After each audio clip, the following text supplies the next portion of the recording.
just going to do Instagram.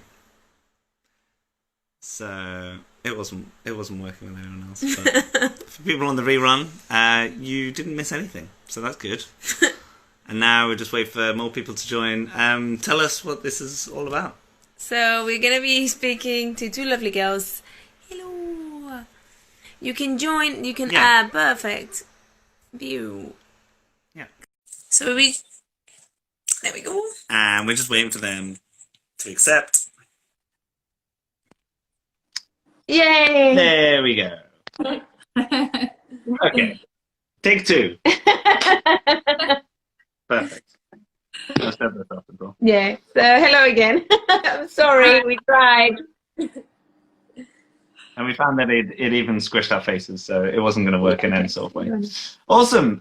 So for everyone that is joining, thank you very much for joining us live and repeat viewers as well. And so we're going to be talking all about nutrition, right? And lean and all sorts of good stuff.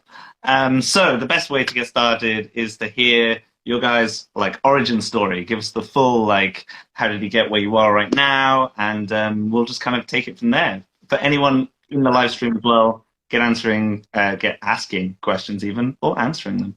And without further ado, I'll let you guys take it away. Perfect. So my name is Natalie Osman. I'm a registered dietitian. And I'm Brittany Gillen, also a registered dietitian.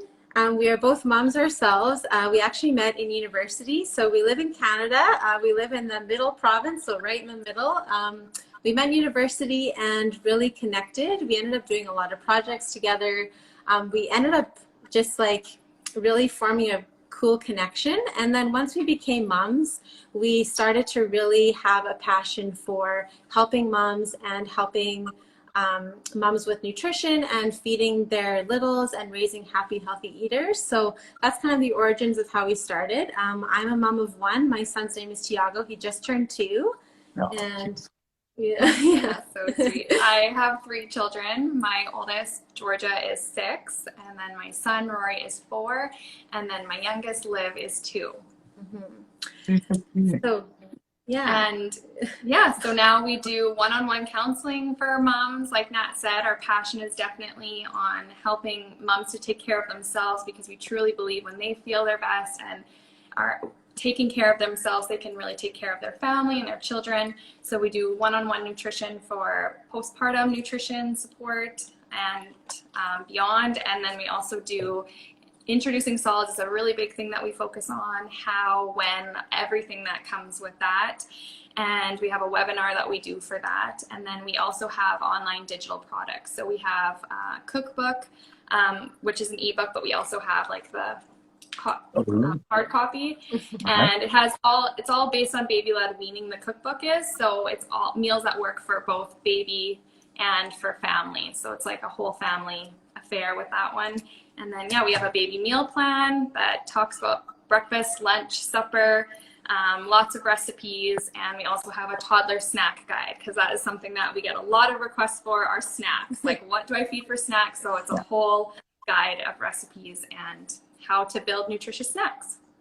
Amazing. So with all the experts that we speak to, they're all covering massive topics, right? And nutrition is ridiculous. Even sleep, something as basic as sleep, it's one of these areas where it's of course the baby's going to go to sleep at some point eventually. I don't know how this works. And it's the same, it seems, very much with nutrition, in terms of, okay, well, hopefully I'll just cook whatever I like eating, and then realize 6 months later that it's just easy to make lots of pasta, or just easy to you default into natural routes as well. Do you want me to hold the phone? I just want to put it So let's fit us both in. Why not? Why not get involved? Maybe so the types of work that you're doing one-on-one, because for instance with baby sleep experts, it seems to be the case, people are coming to an expert when there's something really, really wrong, and it seems like a lot of stuff can be very preventative.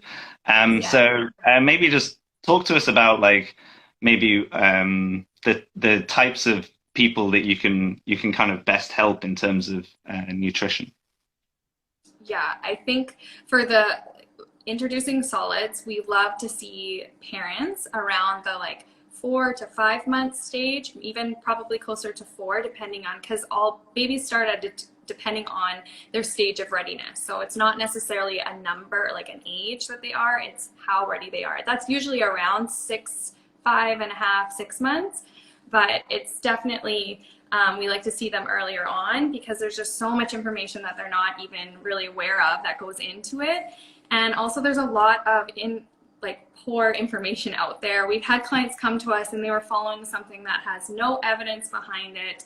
And so we have to kind of like go back and reteach everything. So we really like to see parents before they start solids. Mm-hmm. And I think the other thing that we run into with clients that we see one-on-one is, like you were saying, it's like a preventative thing, but sometimes people see us too late, but we can also help them at that point. So let's say you're struggling with a really picky toddler and your meal times are super frustrating and you're at your wit's end. We can help you kind of get back on track with how to set up meal times for success, like how to create a really peaceful meal time, because food is meant to be like enjoyed. It's not meant to be a stressful experience. So we feel really strongly about that. So we do like really teach that from the beginning in our Introducing Solids course, is how to start your kid off with a healthy relationship with food and how to make meal times pleasant by following some principles, some founding principles. And then if moms do struggle later on with a picky eater, we help them kind of navigate the nutritional imbalances that may like be there, how to like create those, fill in the gaps basically with their nutrition, and then also how to kind of get back on track to having a more peaceful mealtime experience. So that's kind of more what we would see on a one-on-one, is kind of maybe where things are a little bit more complicated. We see those kind of clients one-on-one. Mm. Yeah, that was very cool. Because for me, like, you know, like I like cooking, or I used to like cooking before I had Emma. And then after we had Emma, it was so busy, like everything was so busy, right? Like I was exhausted, not only exhausted, but I was also working. But I had all these expectations from friends and from family that all they cook for the children and all these very prepared meals, and you know, like the 5-month-old was eating better than themselves, and so I felt really bad. I felt like a really bad mother. So I can imagine how lots of people feel really bad, because first we have very little time, and sometimes you're feeling like it's almost, by the time your child eats lunch, then you already have to start making dinner because it takes so long to make it. And then she just literally does this and chucks it in the floor. I know. We like totally relate to you, and that's actually why we have, like, we're really big on when we talk to moms about planning meals for the whole family, we're really big on meal planning and prepping, because a few things, like if you can take just a little bit of time on, say, the weekend, if it's a week that's busy, it just makes meals come together so much quicker. You don't have to be thinking about it. We're like, we totally get it. When I went back to work after my first, it was like, I'm a dietitian and I went to work and was like, I want to be feeding my child these meals, but I get home and they're starving and they're angry because it's pretty much bedtime, and it's just like starting from scratch. And I was like, there has to be a better way. So now we do this meal prepping and like planning and prepping system to prepare you for the week, so you know what you're serving. Say, you know, like, oh, Tuesday we have activities or we're busy, it's a crock pot meal. Well, you already have a whole bunch of meals in your freezer ready to go, so you just dump it in. And then for like baby lunches, we're really big about, like, in our cookbook, we have lots of different recipes for like meatballs and things that you make a big batch and then you freeze. And because little ones don't eat that much, they last a very long time. So lunches can come together in like 2 seconds because you know your plan, and you just pull out like your baby burger and you have roasted veggies from supper the night before, and you know, you drizzle a little olive oil on there for some fat, and then you kind of balance meal, and it comes together very quickly. Yeah, I mean, I think that is the key. For me, like, if I had to start all over again, I would like to have someone to give me simple tips. Yeah. Not only that, but simple tricks that can help me go through the day without having to overwhelm myself. Because I think at the end, that's what happens. You just, you know, and those hormonal days. We were like, yeah, I was just touching on like how you feel, how you said you were feeling like a bad mom. That is something we are so passionate about, like no mom guilt. Like we are here to take away the mom guilt, because we feel mom guilt like every second. I swear there's always something we're feeling bad about, and it's really hard to you know, and so we were really trying to take that away from like the nutrition side. We obviously want to help educate on how to give your child the nutrients they need for optimal growth and development, but at the same time, how to make you not feel bad that you don't have this like perfect dinner all the time. Yeah. Amazing. Yeah. So again, like everything I kind of think about, it's all just sparking off like a million things.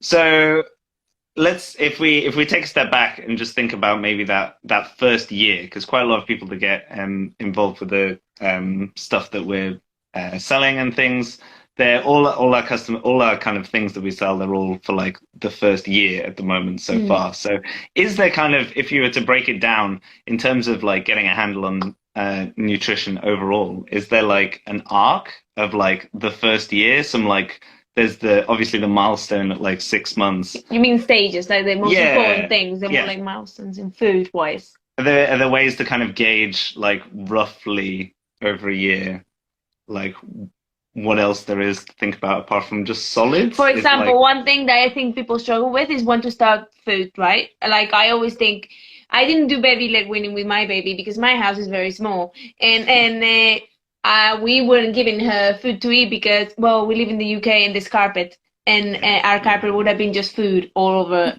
awful, right? But we did weaning, almost trying to do baby-led, but not so much. But a lot of people struggle with when to start exactly because there's so many things. People say at 4 months, at 5 months. Is it when the first time they look at food? Is it the first time? You know, there's so many theories, and I think people get really overwhelmed with that. That would be very helpful if you could just, you know, maybe say when you think is the right time. Is there any sign? Yeah, so we like to call them some developmental signs of readiness that we look for in a baby. So this can vary with every baby depending on kind of how fast they progress, but it kind of is a combination of all of them. So one thing you want for sure is that your baby can sit up pretty much unassisted. So you don't want them drooping like this because that means they may have a higher choking risk. So you want them to be able to sit with support. So if they're in a high chair and they have a back, they're not flopping over. So that's one of the signs. The next thing is showing interest in food. So this one, people can often say, oh, my baby's showing interest in food, so they're ready to start solids. But this is just one factor. We want all the other ones in there because babies can start to show interest in food like at 3-4 months sometimes, and that doesn't necessarily mean that they're ready. But you do want them to show interest in food. You will notice that with your baby. They're going to start reaching for objects. So that's another sign. So they're reaching for objects with their palm and grabbing them like this. So that means that they are ready to feed themselves and put the food to their mouth. A good way to test this is to dangle some keys in front of them, and if they can grab them, that's a sign that they are getting close to being ready. The other thing we want is some trunk or core control. So basically, if they're on their tummies and they're able to hold up their chest, like in the cobra position, that's a sign that they have that core control to help move the food down. And then also if they are losing that extrusion reflex, which young babies have, and that's when you put something in their mouth and their tongue goes out. So it doesn't necessarily have to be gone when they start eating, but you should see it kind of diminish over time. So a combination of all of those is what we're looking for. It's not necessarily right at 6 months, as Brittany said. Some babies are ready at 5.5 months, but around like the 5 to 6 month mark is usually when most babies are ready for solids. Yeah, because I do know that there are some babies, obviously that's very like different cases, when they have reflux, lots of doctors recommend that they start eating early, even though they might not be able to like completely stay upright, to feed them a bit. Yes. Right? And that would be in the case that's where you would want to make sure that you're starting with very like pureed food. Yeah. And so baby-led weaning, we like to say, is around like that 5.5, 6, maybe 5, like depending on these developmental signs of readiness, but definitely there's some recommendations to start earlier for certain conditions like reflux. There's also some evidence that shows if your baby's at high risk for allergies to start earlier as well. And so if they are going to start earlier around that 4-month time when they are not able to sit on their own, you want to make sure that you are, and they probably aren't going to be able to feed themselves on their own either. So that's when you're doing the purees and you are helping to feed them and it's safe. Yeah. Okay. Yeah, because that point with the allergies as well, right? Even just like trying them on single foods first and kind of working your way along. Like well, there's the same way you try food, right? You wouldn't just try everything at the same time. You try one thing and then a little bit of everything. You don't try all the foods. You don't try maybe a few that has everything in one, or that's what I was told. Yeah.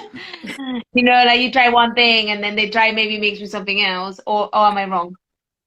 So there's a lot of confusion about that, and I think that was a recommendation in the past.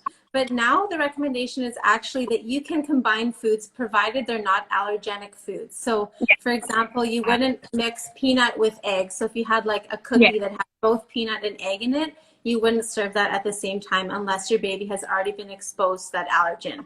But for example, if your baby's first meal was egg with some chopped spinach in it, you can combine those two foods because the egg is the allergenic food, but the spinach is not. Does that make sense? So it's basically not combining two allergenic foods at the same time. Yeah, and you want to wait 2 to 3 days in between offering the allergenic foods, but you can combine one allergenic food with another food, because if there was a reaction, it's like very, very likely that it's going to be that allergenic food and not, say, the spinach. But are there groups for those? Is that like dairy, nuts? Is it broken down that? Seashell, I'm assuming, right? No? There's top 9 foods that are the top allergens, but I was working with a client in the States, and for example, sesame is considered an allergenic food in Canada, but it's not in the States. So I'm not sure if it is considered allergenic in the UK. I don't know. I have no idea. You know, it's funny. I was just going to say it's really funny because I find that throughout pregnancy, I don't know how it's in Canada, but throughout pregnancy, you are followed up really well. Like here, like they see you every so often and then see your pregnancy, even though they miss some things, some advice, food advice, but you get seen a lot. Then when you have the child, it's completely forgotten. So they assume you know how to feed your child. They assume you know. And then your child is alive. Well, that's it. And come back that's a year why we later. started what we did, because we saw like there was like, there's this gap there. It's like they just tell you go feed your baby, and then what do people do? Go to the internet, and unfortunately, like we said, there's so much like inaccurate information out there, and so that's why we're really trying to get the word out. Like we're here to help, and everything that we say is evidence based, and we provide like everything is Health Canada recommended, but would be similar to what is in the UK. And that's just, we're really wanting to try to help parents, because I think there's so much confusion and overwhelming, like, what do? I don't know what to do. Yeah, and then a lot of what we find is like a lot of the information has changed in recent years, like maybe the past 10 years. So some doctors may have old information that they're giving, and so parents are really confused because their doctor says one thing and then they read something different online by a dietitian or something. So I think that's also where the confusion can come in. Well, yeah, exactly. And I find that there is all these things when you go to checkups and stuff, right? They tell you your baby is in this percentile, right? They tell you this is percentile, this, and then you're always so worried that your child's not eating or eating too much, but am I giving them the right things? Am I, it's all this. It's so frustrating for parents, and the almost, and also then the people tell you this phrase. I don't know if they have it in Canada. They say food for the first year is for fun. So the first year they say, so we're like, that's a big myth. It is supposed to be fun, but there are nutrients that are very important in that first 6 to 12 months. So that's a big part to focus on. So people get hung up either in the one side or the other. They get really obsessed with what the children eat, and then literally don't leave the house because it's the only thing they think about. Or the opposite, where they think, oh, it's fine, and then you're not feeding them enough things, or just vegetables. Yeah, there's like a happy medium. That's so you have to find that balance for sure. Yeah. You're right. There is. I mean, it is tough, and so when the child is 1, for example, is there any change that's dramatic? Is there a point after they started for example, my daughter now, she's more avid and better at eating on her own, and now she eats more things. Is there any changed because I remember I went to university. I'm a nurse. And when I went to university, the advice was very different. So I remember when I did pediatrics, they said completely different about the foods, what they had to eat. And I remember even like back then, they used to say, I don't know if it's true now, I don't think so. Oh, you can't eat beef until they're like a year and a bit old, you know, and Emma eats everything. That's like, Yeah. we would start that at 6 months, and that's a good starter food because, like, obviously you have to make it in the appropriate way so it's safe for baby to eat, but that would be a good first food because it's rich in iron, and iron's one of those nutrients that baby has very high needs between that 6 and 12 months. Yeah. So I don't really think that basically what we say and what the evidence says is that babies can have all foods at 6 months provided they are in a safe texture. And the only food that you should not give your child before 1, at least in Canada, this is the guideline, is honey before 1 because there's risk of botulism for them. And then everything else, yeah, if the texture is appropriate and you're following that 2 to 3 days between offering allergenic foods, babies, like it's not like at 1 year they magically can eat more foods. We always say more sophisticated. we always say to follow your baby's lead. Like if your baby, some babies are really good at eating with their hands right from the beginning, and some babies don't want to eat with their hands. They want to be spoon fed. That's okay. Like you can't expect every baby to be the same. And some babies really they take a while to get into solids. They don't really love them from the beginning. And we just tell moms, sometimes it just takes time, like keep offering. We say at 6 months, offer solids like once to twice a day. And it may take time, but eventually like babies learn to love food. Some babies are really into it at the beginning and some babies take more time. So it is about really following your baby's lead as they progress and making sure that you do advance the texture, especially if you're starting with purees. Mm-hmm. At 1 year, one thing is baby's growth is going to slow. Right. Yes. So you probably notice, like obviously from birth until that 1 year, they'll triple their birth weight. Like they're growing fast, and that's why their iron needs between 6 and 12 months are actually more than an adult male. And then they actually go down at 1 year, and that's because their growth is now slowing. And we often see a lot of parents at that 1 year mark because they're like, all of a sudden my baby's not eating, like they're just not interested. And that's where you can really start to get into those battles of being like, come on, you need to eat one more bite, you need to get this nutrition in here. And that's where we're like, no, don't force. Baby knows how much they need. As long we follow the Ellen Satter model, and it's the parent is in charge of what and where and when the child eats, but the child's in charge of if and how much they eat. So if they don't want to eat at that time, it's probably because they're truly full. And Nat and I really tried to talk to parents about this because we're like, think if you were full and someone was like, come on, take one more bite. And then you might start to like not like meal times. You'll be like, great, they're going to force me to eat when I'm not hungry. So we try to prepare parents that around that 1 year, you're going to start seeing some more like picky behaviors. All of a sudden, they're only going to want to eat their favorites, probably like those carb foods.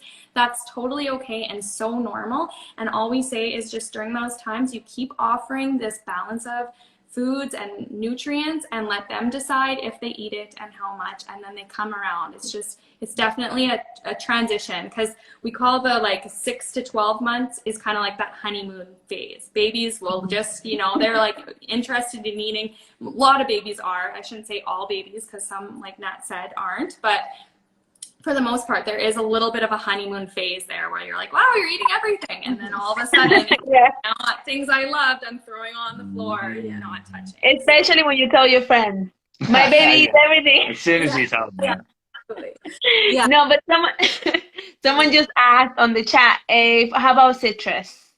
Yeah, citrus is that's okay. a myth out there. We hear that a lot, and there's no evidence to not have citrus. You can start it at 6 months, and actually citrus usually contains vitamin C, which can actually help iron be absorbed. So it's actually good to pair a citrus food or a vitamin C rich food. For example, another one would be red pepper with an iron rich food, because it helps the iron get absorbed. It's a function in our body. So Yeah, citrus is fine from 6 months. There's no evidence to avoid that. Yeah, we actually have our little handout here that we give to like all our clients. That, I know you can't see this very well, but all our clients that come to our webinar, and it talks about like how to build baby's plate, how to build a balanced baby plate, and then it has like their high iron food, that vitamin C rich food, which is going to be like your fruit or vegetable, and then we give examples on what those are, so that if you're like we said, if you're offering these things, you know you're giving your baby the nutrients that they need, and then you let them decide how much they eat. And I have a question, and I think that most parents have these questions that I know, girls that I know.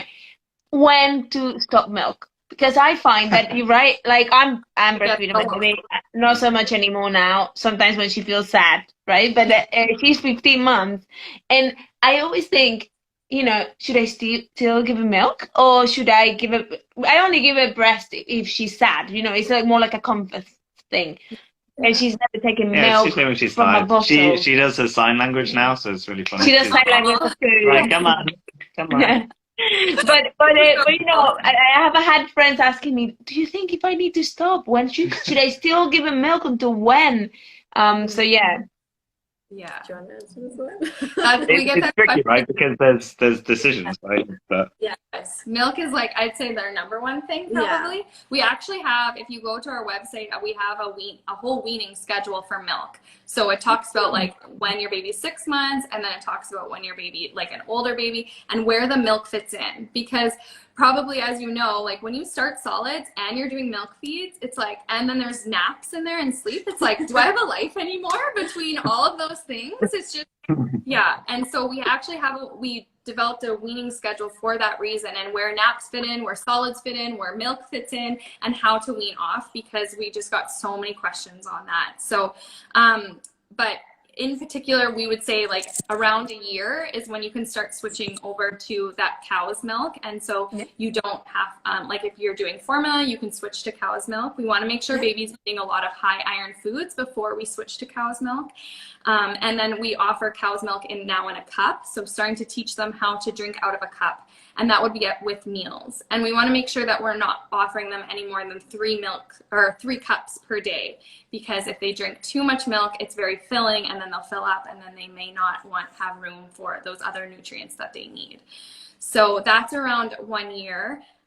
You can continue to do, and usually around that 1 year is when you would drop the daytime feeds. So now the milk, the bottle or the breast is going to be replaced with a snack. So we're really big on teaching how, feeding schedules, and we also talk about flexibility and how important that is. But at the same time, we do want to have some timing in between, because we don't want baby kind of grazing all day and then they're not going to eat their dinner, because kids love snacks, and then they are like, I'll fill up on my snack and I won't touch my supper. So yeah, so we would say drop the milk feeds during the day and replace those with a snack. Mm-hmm. And then you can keep your morning feed and then your night feed. Usually the next feed to go would be your morning time, because you can replace that with your breakfast. Now we're offering breakfast with a cup of that cow's milk, or alternative if your baby doesn't drink dairy. And then the last feed to go is that nighttime one. And they say the recommendation is to be weaned off bottle by 18 months, but the recommendation for breastfeeding is 2 and beyond. So I breastfed my little ones till 2, but it was, like you said, more of, I know like at 2, there's not much milk left there. Yeah, I don't think there's much coming out, if I'm honest. I see her and she looks at me, and then she's like, I think she just wants to be near me, if I'm honest with you, because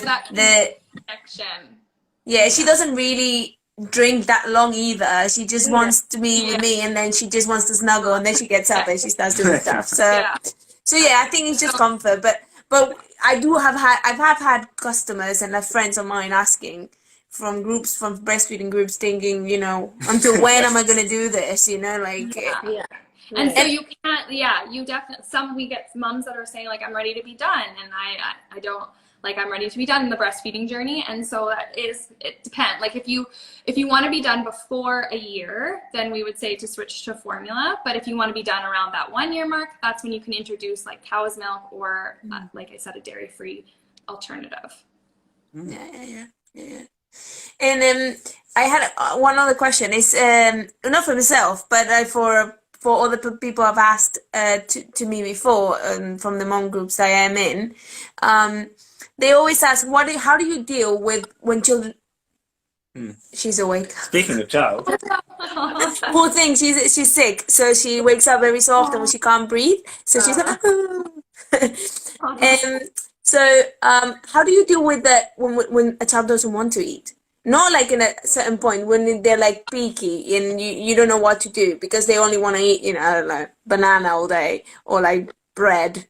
Right. So that really comes down to if you haven't been doing the division of responsibility that Brittany talked about before, that was developed by Ellen Satter, that's where you really need to start implementing it with your child. And if they're at that age, they're refusing foods or telling you know that they can understand what you're saying. So basically, if you're serving your scheduled meals and snacks, even if it has been different before, you can say, things are changing now.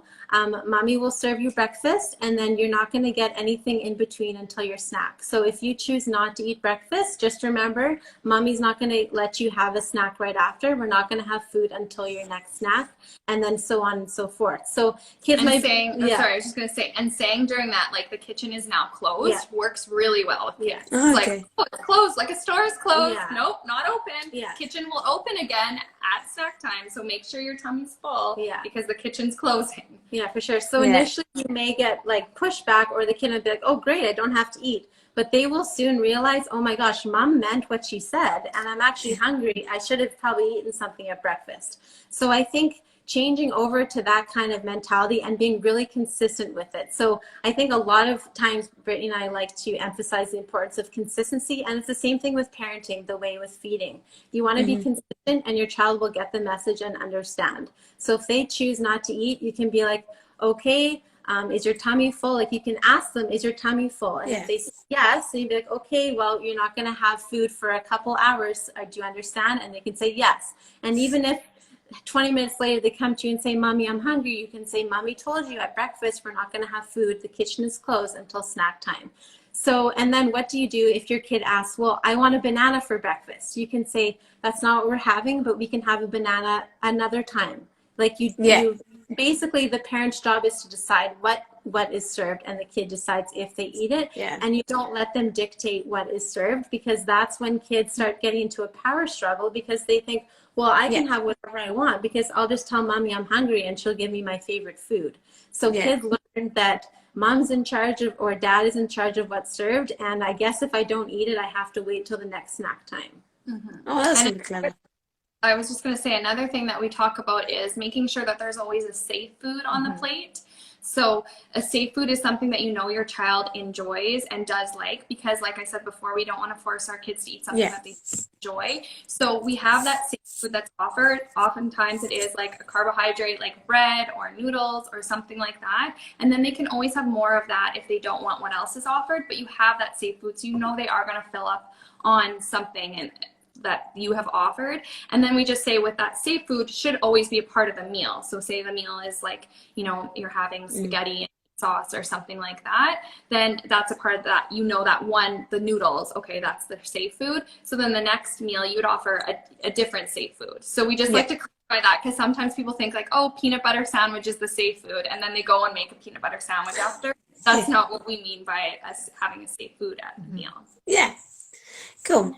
Yeah, that's actually very clever. You don't think about that. You're always I think you always kind of try to put whatever is safe and then leave the other thing outside because you think, oh, they're not going to eat it. Or the last time I gave it broccoli, they didn't like it. So, you know, you try to take it out. But it is, I mean, I think that is clever. So putting it next to each other, we do that with Emma. And then sometimes she just moves the broccoli on the side. Yeah. That's okay. The exposure is what counts. We talk about really giving the exposure, but letting them know, like, there's no pressure to eat it. You don't have to have it if you don't want it. You can talk about how, like, oh, yesterday we talk about changing up the form. So say they didn't like steamed broccoli. Maybe now you offer like broccoli in a casserole or something. So it's like in a different way, or you maybe make like a broccoli soup on the side or something, like, so you offer it in a different way and you let them know, like, we're not trying to hide it or anything, but it's just the exposure is really what counts. And I also And I also think children try like to test you. For example, in our case, Emma, she would have whatever it is that she doesn't like. Let's say she doesn't like broccoli so much. She eats it, but if I turn around and I'm washing the dishes, she eats it. I know. Yeah. Yes. And then sometimes I left the broccoli for her to play, and then she literally is eating the broccoli. And I'm thinking, a second ago, when I turn around, she chucked it on the floor or whatever. But when I turn around and do something else, she's eating it. So I think they're testing you, aren't they? They're like telling you, well, when you're looking at me, I'm going to throw it or not eat it. And then the other point with that is sometimes kids do that because it's a new experience for them. So let's say they've never tried broccoli. They kind of want to do it on their own. They don't want all these eyes watching them. Imagine if you were trying like riding a bike for the first time, you wouldn't want a bunch of people watching you because it's a new experience for you. So that's part of the reason why sometimes kids like may do it not in front of you. It's a new exposure. They're not sure how they're going to react to it. They might spit it out, and that's okay. So that's another reason why that may happen. And I also think it's like you don't fancy the same things every day. And I find that sometimes Emma eats something and then the next day she doesn't want it. And she likes it, but she just doesn't want it. And so she looks at it and she's like, no, thank you. Or even if it's something she normally likes. So I find that if I don't fancy eating salmon, why would I make her eat it every day? Right, exactly. So we'll take one of the questions and then we'll just go on about how can people contact you and stuff. So because you said you do online consultation, so you tell all your details for that. So the last one is, how many times should I offer new food if they don't like it? So yeah, the research on this is like, this is like kind of hard to hear, but sometimes it can take up to like 50 exposures to something for it to come around to it. It doesn't always take that long. Some research says like 15 to 20 times. So that's where we just say, and like we've both experienced this with our children, like they love, like for example, Liv, my youngest, she like loved eggs all through like 6 to 12 months, then all of a sudden was so off eggs, throwing them away, wanted nothing to do with them. And I can see how parents get kind of caught in the like, well, I'm not going to serve you eggs anymore because that takes time, and then you're going to throw on the ground, and then I'm going to have to give you something else, and it's a lot of work for us. But if you can try to still incorporate it sometimes and keep up that exposure, they come around. And she like now loves eggs again, and she did it with tomatoes too. It's like they go through these phases of not liking something, and then you just keep up with it, and they do come around. But you really have to stick through that, because if you gave up once you've tried like a couple times, all of a sudden like the amount of foods they're going to eat could turn into like very little. And then if they're only exposed to those little foods, then they kind of get obsessed with like, that's how you get into those kids that you hear like, oh, they only will eat like noodles and butter plain. That's it. That's the only thing they eat. Yeah. Because we stopped serving them those foods. So now all of a sudden those foods are like foreign to them, and they're like, that's weird. I don't eat that. So it's just kind of like continuing to offer, 15 to 20, up to 50. You want to go there. Up to 50 times. I don't know. I don't think it really, I don't know. Have you had it take that long? I don't know. No. It seems like a lot. And like, I wouldn't say that I would count either, because then you're just going to be obsessed with the number. I think it's just making it a natural part of your like when it includes in the meal, when it normally would be there, you're going to include it. But I wasn't like, oh, you don't like eggs anymore? You're getting eggs every single day. It wasn't like that. It was like, oh, like, oh, we're having hard-boiled egg. Oh, we're going to have an omelet or whatever. But those were like, not every single day, but I continued to offer along with the safe food. And then one day they just look, my daughter. Oh, Oh, here. Oh. she's always excited to see people. hi. So much. Hi. Look, she's got a not yet nose in the life. She's so oh my gosh, that's one thing about our job. We like get baby fever, because now our babies are toddlers, and we like when we see those like little ones, they're so sweet. Yeah. I know. So someone said, my son has always been so good with food and eats all veggies and meats we give him. Recently, he's been super picky, 18 months with egg, which he usually loves. I always try to change how I cook eggs too. Any advice why he's off recently? That's just normal. Yeah, it's good she's continuing to offer it in different ways. The variety is really good to offer it up different ways, and you can find like they might start liking it one way again and then take some time, but it's super normal and you just kind of have to stick with it. And like if you can get we swear it's worth it. Just really stick with it. We're like there to cheer you on. Yeah. Cool. So if you can tell us, how can people contact you? And so just so people know and they can get support if they need. Lots of moms around here that like always looking for help and asking us if we know someone. So it'd be great if you can just tell us. Sure. I just want to answer that last question because I think it's kind of an important question. What are your thoughts on offering alternatives when they refuse? Oh, yeah. So I think this goes back to the division of responsibility. So if you've decided to serve eggs with some strawberries and a piece of toast for breakfast and he doesn't want the eggs, but you're like, oh, he's not getting enough protein, we really encourage you not to offer another protein food, because then they can just think that, well, if I don't want to eat eggs, mom will just make me something else. So remembering that you're in charge of what's served and you can make up that protein another time. A lot of times people overestimate the amount of protein that babies and kids need. It's really only half their body weight in grams that they need per day. So it's not. So I think, that's important to remember, to not offer an alternative, even if they ask for it. They will make up the nutrition at another meal. So as for how to contact us, you can follow us on Instagram at Your Bloom Nutrition. And then we have our website at yourbloomnutrition.com, so you can access all digital products that we talked about at the beginning, like our cookbook, our baby meal plan, our toddler snack guide. And then you can always DM us if you're interested in setting up a one-on-one consultation. We'd be happy to direct you to how to set that up. We have an online booking system. So I know there's a time difference between us, but we could probably make it work. If it was like morning for us and afternoon for you guys over there. And didn't you say you do as well, like group sessions, like you just said, where you... Yeah, so we have our online webinar for introducing Webinar, Yeah, and that you can go onto our website, so it's yourbloomnutrition.com. And that you can go to our website and sign up for the webinar. And Perfect. yeah, and then we also do like nutrition counseling for moms as well if they're looking for. Yeah, we did have someone doing the pre and post, and it's super interesting to know, because as I said earlier, there's so much misinformation here. I was told a lot about my pregnancy, but not so much about what I had to eat, what I didn't have to eat. And you know, you will assume things, you can't have this, you can't have that, and at the end we found out there's so many things we could have eaten. Say hi. Say hi. Hi. Sorry, she's so tired, but she like goes naughty as nose. Aww, sweetheart. Why are you gonna say bye to your girls? Say bye. Well, thank you so much. We'll definitely set up another chat, and then we will be. Matt maybe can take it. I'm gonna take Emma to bed. So I'm going Here for the finale. Yeah.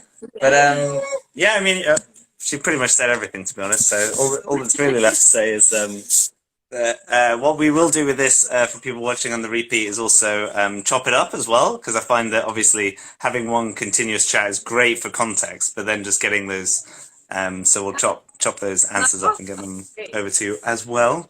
And then hopefully next time we'll be on LinkedIn, we'll be on, we'll be everywhere. We'll try and figure that out for next time as well. So yeah, all that's left to say is, I guess, thank you very much. I don't know if there's any other like final thing that was on your mind. I don't know what you covered with Romy, so I'm not even going to pretend. But yeah, if you have any final words, otherwise I'll just leave it to you to sign off to everyone. No, I don't think so. Thanks so for much having for having us. We really appreciate the opportunity to talk to everyone that is watching you, and yeah, we're really grateful for the opportunity. So thank you. Thank you. Have a great night. Amazing. You too.